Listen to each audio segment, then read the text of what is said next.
আউয়ালু মা ইউহাসাবু বিহিল আবদু ইয়াউমাল কিয়ামাতিস সালাহ। কিয়ামতের দিন সর্বপ্রথম আল্লাহ রাব্বুল আলামিন বান্দার কাছ থেকে যেই জিনিসটার হিসাব নেবেন সেই জিনিসটার নাম হলো নামাজ। ও মুসলমান, এবার বলেন, আমি তো ঈমানের কথার মধ্যে 5 নম্বরে বলেছিলাম কিয়ামতের দিনের উপর বিশ্বাস করা। এবার বলেন, কিয়ামতের দিন আল্লাহর আদালতে আমরা উঠব কি উঠব না? আল্লাহর আদালতে আমাদেরকে হিসাব দিতে হবে কি হবে না? ও মুসলমান, যদি হিসাব দিতে হয় আল্লাহ রাব্বুল আলামিন সর্বপ্রথম বান্দার কাছ থেকে নামাজের হিসাব নেবেন। যেই মানুষটার নামাজের হিসাব ভালো হয়ে যাবে সেই মানুষটা সামনের দিকে আগাইতে পারবে, আর যেই মানুষটা নামাজের হিসাব দিতে পারবে না, নামাজের হিসাবের মধ্যে যেই মানুষটা আটকে যাবে সেই মানুষটা আর সামনের দিকে অগ্রসর হওয়ার কোনো সুযোগ নাই। এই জন্য নবীজি আরেক হাদিসের মধ্যে বলেন, যার কাছ থেকে হিসাব নেওয়া হবে সেই আটকা যাবে। এই জন্য প্রিয় ভাই, দুনিয়ার মধ্যে যদি নামাজ পড়েন তাহলে কিয়ামতের দিন প্রথম আপনার কাছ থেকে যে হিসাব নেওয়া হবে নামাজের হিসাব, আপনি হিসাব দিতে পারবেন। আর যদি নামাজ না পড়েন হিসাব দেওয়া কশিন কালেও আপনার জন্য সম্ভব হবে না। এই জন্য নামাজ পড়ার প্রয়োজন আছে না নাই? আরো জোরে জবান খুলে বলুন, আছে না নাই? আজকে যদি যুবক সন্তানদেরকে জিজ্ঞাসা করি, ভাই চলেন না একটু নামাজে যাই, নামাজ কেন পড়েন না? আমার যুবক ভাইয়েরা তখন ডাক দিয়া বলে, হুজুর নামাজ তো পড়তাম, প্যান্টটা একটু নষ্ট, প্যান্টটার কারণে নামাজ পড়তে পারি না। আমার লঙ্গিটা নাপাক, প্রস্রাব করলে ঢিলা ব্যবহার করতে পারি নাই, এই জন্য নামাজ পড়তে পারি নাই। আরে বাবা, মুসলমানের সন্তান আবার নাপাক থাকে কিভাবে? কথা বলেন ঠিক কিনা?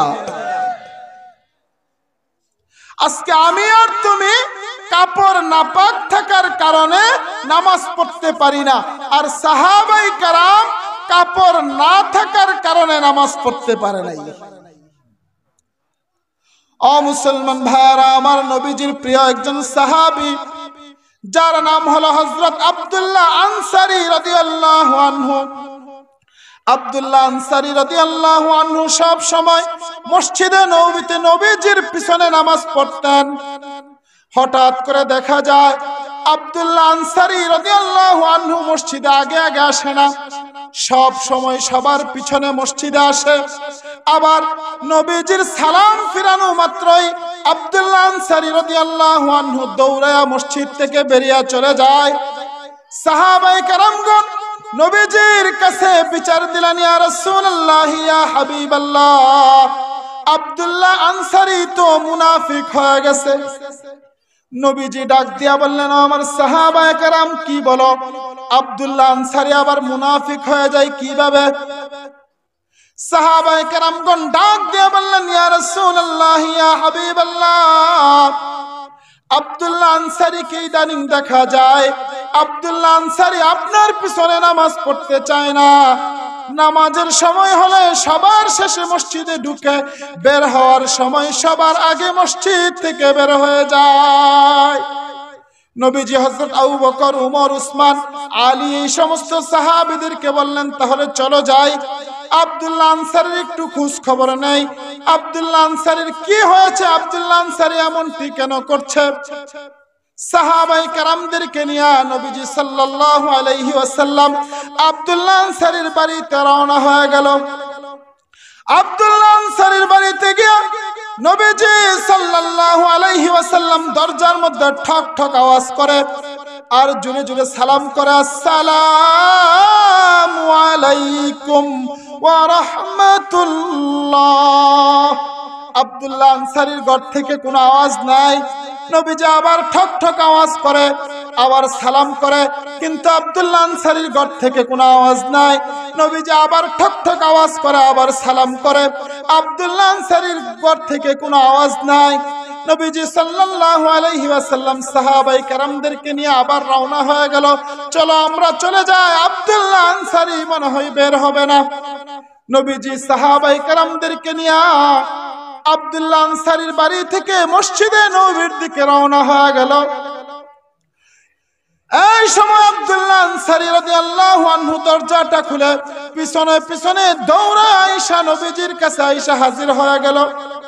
ডাক দিয়ে বলল, ইয়া রাসূলুল্লাহ, ইয়া হাবিবাল্লাহ, আপনি আমার ঘরের মধ্যে গিয়েছিলেন, ঠক ঠক আওয়াজ করেছেন, আপনি সালাম করেছেন, সব কিছুই আমি শুনতে পেয়েছি, কিন্তু আমি বের হওয়ার মতো সুযোগ পাই নাই। আব্দুল্লাহ আনসারী রাদিয়াল্লাহু আনহুকে নবীজি ডাক দিয়ে বললেন, ওগো আব্দুল্লাহ, বলো দেখি, তুমি ইদানিং মসজিদে নববীতে সব সময় সবার পিছনে যাও, আবার আসার সময় দেখা যায় তুমি সব সময় মসজিদ থেকে সবার আগে বেরিয়ে চলে আসো, কারণটা কি? ওগো আব্দুল্লাহ, তোমার কি আমার পিছনে নামাজ পড়তে ভালো লাগে না? আব্দুল্লাহ আনসারী রাদিয়াল্লাহু আনহু চোখের পানি ছেড়ে দিয়া ডাক দিয়া বলেন, ইয়া রাসূলুল্লাহ, ইয়া হাবিবাল্লাহ, আপনার পিছনে নামাজ পড়তে আমার খুব বেশি ভালো লাগে, আপনার পিছনে নামাজ পড়তে আমি খুব বেশি মজা পাই। নবীজি ডাক দিয়া বললেন, তাহলে তুমি সব সময় দেখা যায় সবার পিছনে যাও এবং আসার সময় সবার আগে চলে আসো, তার কারণটা কি? আব্দুল্লাহ আনসারী চোখের পানি ছেড়ে দিয়া বলে, ইয়া রাসূলুল্লাহ, ইয়া হাবিবাল্লাহ, আমার ঘরের মধ্যে শুধুমাত্র কেবলমাত্র একটা কাপড় আছে, যেই কাপড়টা পরে আমি মসজিদে নববীতে নামাজ পড়ার জন্য যাই, আর আমার স্ত্রীকে ঘরের মধ্যে একটা গর্ত খুদে উলঙ্গ অবস্থায় গর্তের মধ্যে ঢুকায় রাইখা যায়। আমি নামাজ পড়া মসজিদে নববী থেকে আবার যখন ফিরে আসি, তখন আমার কাপড়টা খুইলা আমি গর্তের মধ্যে ঢুকে যাই, আমার স্ত্রীকে সেই কাপড়টা খুইলা দেই, সেই কাপড়টা পইরা আমার স্ত্রী নামাজ আদায় করে নেয়। ও মুসলমান ভাইরা আমার, ময়মনসিংহ এলাকার যুবক সন্তান, আজকে দেখো তুমি কাপড় নাপাক থাকার কারণে নামাজ পড়তে পারো না, আর সাহাবায়ে কেরামগণ কাপড় না থাকার কারণে নামাজ পড়তে পারে নাই। চিন্তা করা যায়, একটি মাত্র কাপড়, শুধুমাত্র কেবলমাত্র একটি কাপড় দিয়া স্বামী স্ত্রী নামাজ পড়ে, স্বামী যখন নামাজ পড়ে স্ত্রী গর্তের মধ্যে ঢুকে যায়, আবার স্ত্রী বের হয়ে স্ত্রী যখন নামাজ পড়ে স্বামী গর্তের মধ্যে ঢুকে যায়। ও মুসলমান ভাইরা আমার, আজকে আমি আর আপনি এত কাপড় পায়া, এত খাবার পায়া, এত সুন্দর বাড়িঘর পায়া কেমনে নামাজটাকে ছেড়ে দিই? চিন্তা করা যায়?